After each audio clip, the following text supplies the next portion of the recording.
Moi, je vais vous prendre un exemple. Moi, j'ai été consultant dans plusieurs hôtels. Vous savez comment les hôtels font pour avoir les clients? Avec les prostituées.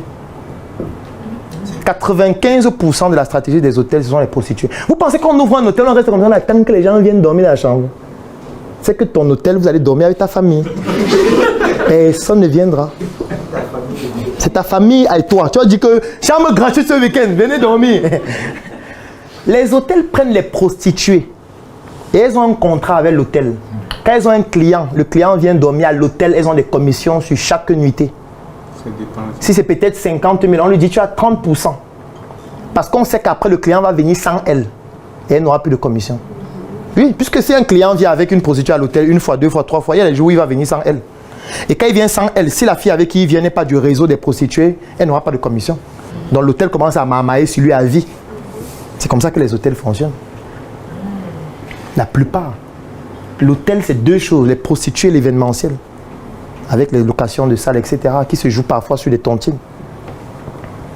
Et sur le lobbying aussi. Oui, parfois on pousse même le vice très loin. C'est que à l'accueil, ce sont les prostituées. Totalement.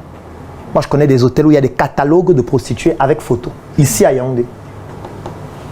C'est-à-dire que quand tu viens à l'hôtel, il y a un catalogue de filles que tu choisis à l'entrée. Le catalogue est électronique et physique. Si tu veux, on t'envoie la version électronique, tu choisis. Dès que tu dis, il veut celle-ci, on l'appelle, elle vient. Tu payes et vous couchez ensemble.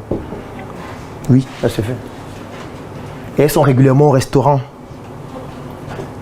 On finance certaines en ligne. Pour qu'elles aillent créer des pages sur Facebook, communiquer en ligne en déployant leur nudité. Parce qu'on sait que les gens vont les contacter. Quand les gens les contactent, ils disent, retrouve-moi dans tel hôtel.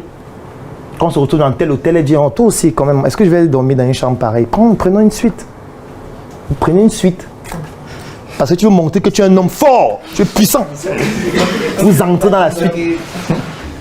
Au-delà du fait qu'elle a une commission sur la chambre, tu vas encore la payer. Parce que vous avez couché ensemble. Et elle va marmailler sur toi comme ça pendant des mois et des mois. Et tu n'es pas le seul. Dans un mois, elle peut gagner 3 millions, 4 millions, 5 millions. Après, l'eau, c'est un salon de coiffure.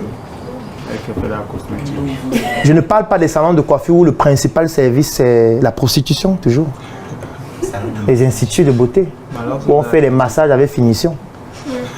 En fait, pour dire quoi? Pour dire que vous êtes dans un monde qui n'est pas réel. Le monde que vous voyez chaque jour là, c'est un monde virtuel.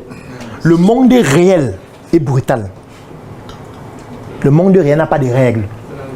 Vous êtes trop doux. En fait, vous devez même être les représentants de Jésus sur terre. Vous êtes trop doux. Si tu as un atout, utilise-le si ça peut t'aider à vendre. Je ne suis pas en train de demander à quelqu'un de se travestir ou de devenir une prostituée. Ce n'est pas ce que je dis. Mais je dis que si tu as un atout, ne le cache pas parce que tu dis que je veux le cacher parce que je ne veux pas que les gens fassent. Ça ne va servir à rien. Que tu le fasses ou pas, les gens vont tout faire.